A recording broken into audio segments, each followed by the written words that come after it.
Welcome in to the Fun Astrology Podcast. Let's roll for Friday, TGI Friday, October 14th, almost halfway through the month, 2/3 of the way or 3/4 of the way through Libra season. And we have, speaking of Libra, its ruler, Venus, was in a trine with Saturn early this morning, as we talked about yesterday, 2:20 a.m., Venus and Saturn in a trine. We can see what that does in the financial markets, because that definitely would be a financial pivot point like we talked about. And after yesterday's big down move early from the CPI report, we'll just see what the sky and the high-frequency trading computers on Wall Street have to do with each other. But watch for that, perhaps today. Then the big signature tomorrow, we have the moon in Gemini right now for the rest of today. And then tomorrow we have an 11.5-hour void of course. But it starts right about midnight.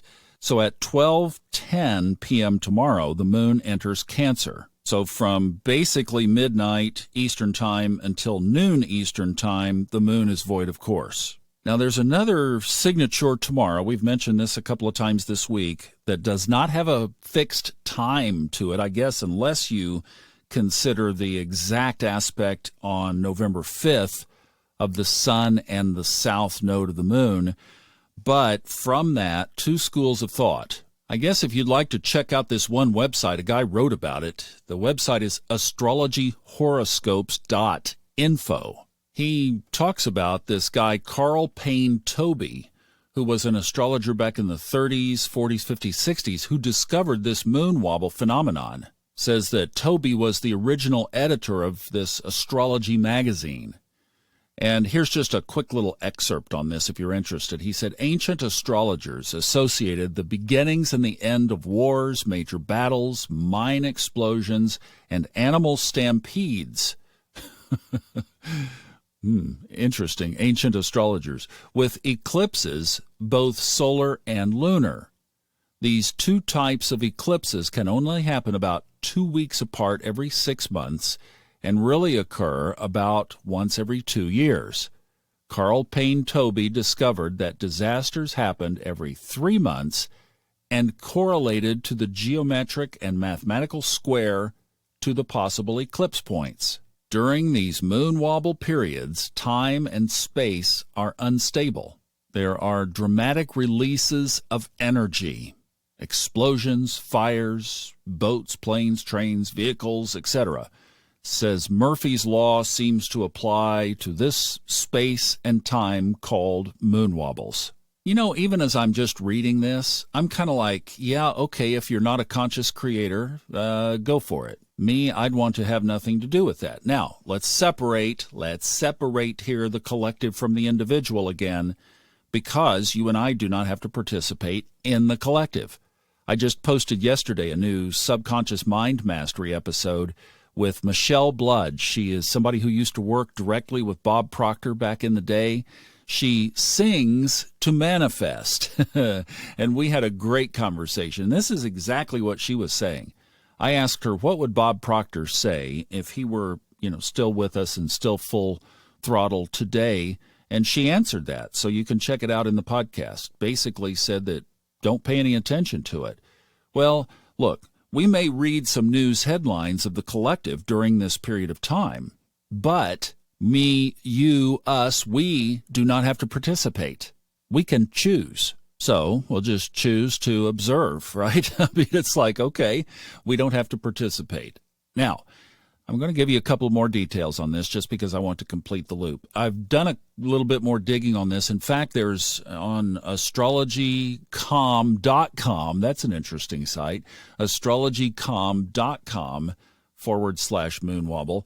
They have an article on it. I've seen different things on this. So everybody's saying that basically here are some parameters. I'm glad I looked into this more.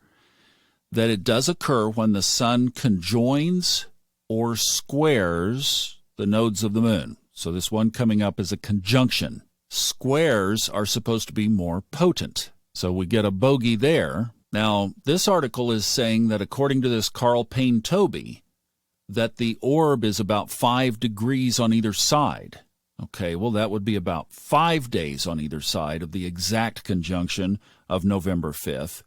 This author mentions backing up 10 days, this author in astrologycom.com, because he's just going based on correlating different world events to what was happening with this aspect during those events. So he's saying 10 days. I've also seen 14, and then the widest I've seen is 21.